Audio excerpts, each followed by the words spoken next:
enough, except there was a big, indigestible lump of words she wasn't quite vomiting up. Under the circumstances, and because he was so strung he couldn't think, he just let the silence hang. And she was just as worn down by the long shifts and drugs. We can't keep going. We should abandon this doomed venture and go back to the ship. Except Bain had heard what sort of measures the lead science team over there were considering, and unthinkable. Just unthinkable. There must be another way, a path that preserves us as human. He realized he was crying. He couldn't stop it, and it didn't even engage with him consciously. It was just something his body was doing. Lena looked on dully. We did all the groundwork, some scientist part of him was wailing, outraged at an unfair universe. They had known there was a biosphere here they could work with, all the right elements. Oxygen, carbon, plenty of water. Life, recognizably the building blocks of life. It was supposed to be a paradise, ripe for colonizing. Except, apparently you could have every familiar Earth element and put them together in a way utterly inimical to anything from Earth. The world rejected them from their arrival, and continued to do so, moment by moment. They couldn't eat it without being poisoned. They couldn't touch it without potentially fatal allergic reactions to everything. And they were here now. It wasn't a return trip. Hundreds of would-be colonists, come light years from home, just to plant a flag in a planet that murdered them by its very nature. Fine, he spat out, because right then agreeing was less effort. Guns. Print out guns, ammunition, something heavy enough to get through those shells. They were the size of a two-person transport, those not mollusks. Small arms fire or light energy weapons wouldn't stand a chance. Or a hammer, if you really want. And what can they do, poor dumb beasts that they are?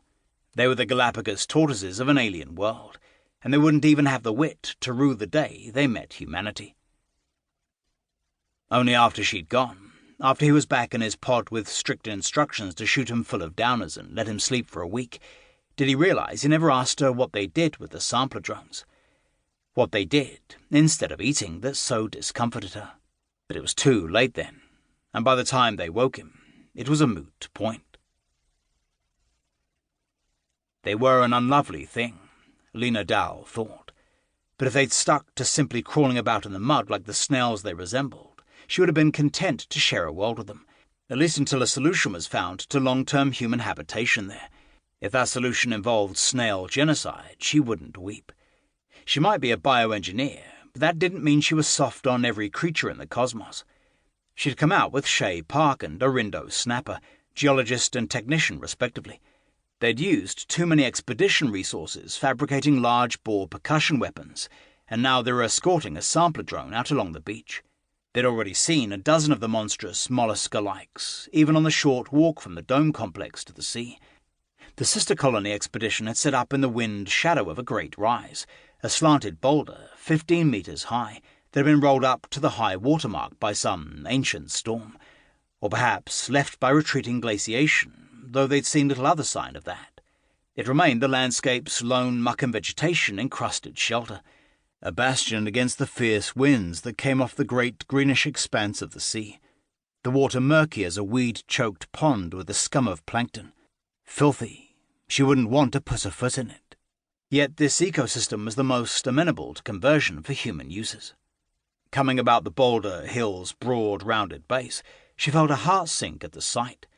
The beach was utterly desolate, windswept with a strand line of decaying purple detritus, speckled with the odd corpse of some oceanic denizen. Not fish, not even not fish, as the snails were not snails. Macrofauna on this world had a kind of a skeleton, but no spine.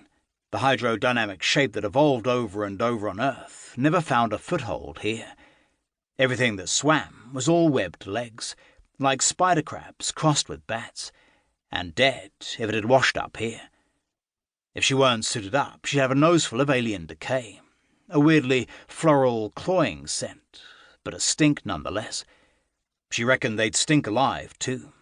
She hated them, but not as much as the snails. They dominated the beach. She could see 30 of them, the smallest as large as she was, the largest 4 times that.